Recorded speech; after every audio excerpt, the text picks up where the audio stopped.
has been a massive shock to the system for all of the European car community because its engine is no longer a petrol.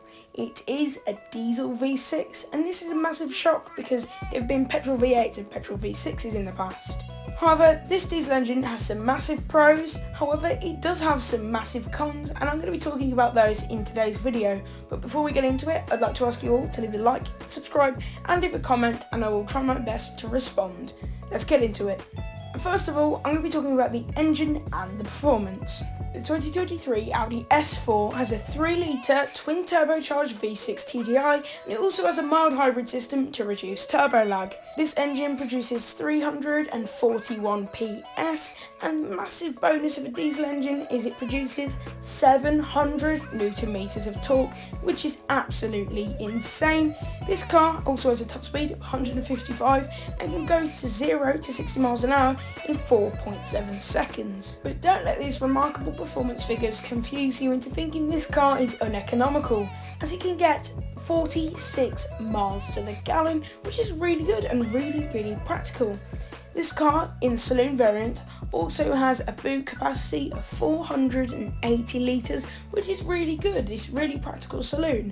However, if you get the Avant, it can do 505 litres in the boot, which is even better, and I just think this car is so practical with such great performance. This car is not massive either. Its height is 1,410mm, its width is 1,847mm, and its length is 4,770mm.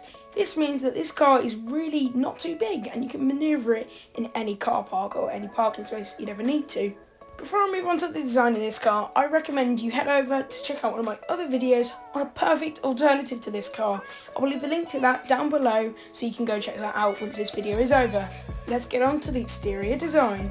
Starting at the rear, you will notice quad exhaust pipes, which is a massive upgrade over the Audi A4. However, you will also notice the two on the right are actually fake and are blocked off. You'll also notice on the Avant it has a roof spoiler, and on the saloon you'll notice a little boot lip spoiler, which I think looks absolutely amazing. If the car is optioned with it, you'll also notice the folding tow bar, and you'll also notice S4 badging, which can also be seen on the honeycomb grille effect on the front, and I think this looks so cool because it has that red sporty dash.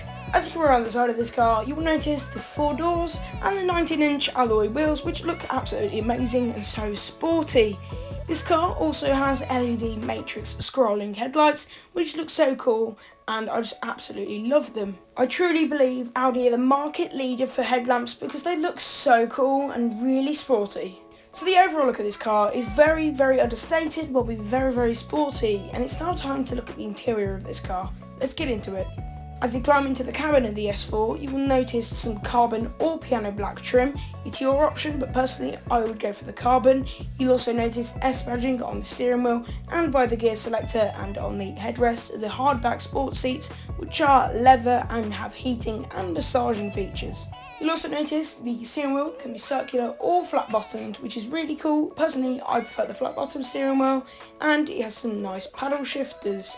However, the RS4's paddle shifters look so much better. These ones on the S4 are almost, I believe, identical to the A4. In front of this car, you will also notice a lovely touchscreen. However, I wish it wasn't stuck on top of the dash, rather than the alternative like in the S6 with all the built-in screens, which I think look a lot better. But don't worry, if you don't want to run off Audi's infotainment system, you can use Apple CarPlay. The S4 is also available with a panoramic glass sunroof on the Vorsprung model, which is a definite option you should go for because that trim comes with a lot more technology.